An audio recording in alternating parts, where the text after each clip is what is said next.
स्वराज्य संघटनेचे पदाधिकारी त्यांना अडवत आहेत आणि या सर्वच पदाधिकाऱ्यांना जी आहे ती पोलिसांकडून आता धरपकड या ठिकाणी सुरू असल्याचं पाहायला मिळत आहे। मोठ्या संख्येने रिगल सिनेमाच्या चौकामध्ये पोलीस बंदोबस्त जो आहे तो तैनात झालेला आहे आणि ज्या पदाधिकाऱ्यांना धरपकड या ठिकाणी केलेली आहे त्या धरपकड केलेल्या पदाधिकारी जे आहेत ते पोलिसांच्या व्हॅन मध्ये आहेत आणि ती व्हॅन जी आहे ती पुढे घेऊन जाणार नाही असा पवित्रा जो आहे तो या सर्व स्वराज्य संघटनेच्या पदाधिकाऱ्यांनी इथं घेतलेला आहे आणि रस्त्यावरती ठिय्या आंदोलन करताना हे पदाधिकारी पाहायला मिळतात आणि या सर्वच पदाधिकाऱ्यांना पोलीस आता जे आहेत ते ताब्यात घेताना पाहायला मिळत आहेत आणि पोलिसांचा आम्ही इथून उठणार नाहीत, आपण पाहिलं की इथून उठणार नाही अशा आक्रमक भूमिकेमध्ये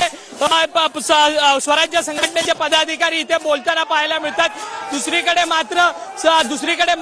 आंदोलन जे आहे ते अजून आम्ही तीव्र पद्धतीने करू अशा आक्रमक पवित्रा जो आहे तो स्वराज्य संघटनेच्या पदाधिकाऱ्यांना घेतलेला असल्याचं सध्या तरी आपल्याला पाहायला मिळते। छत्रपती संभाजीराजे ते आता स्वतः या ठिकाणी त्याला संबोधित करतात। आता पोलिसांनी कुठेतरी आपलं सौम्य रूप जे आहे ते घेतलेलं असल्याचं पाहायला मिळत आहेत। आपण काही संघटनेच्या पदाधिकारी एक नंबरच्या निष्क्रिय पोलीस एक दिवस या महाराष्ट्रावर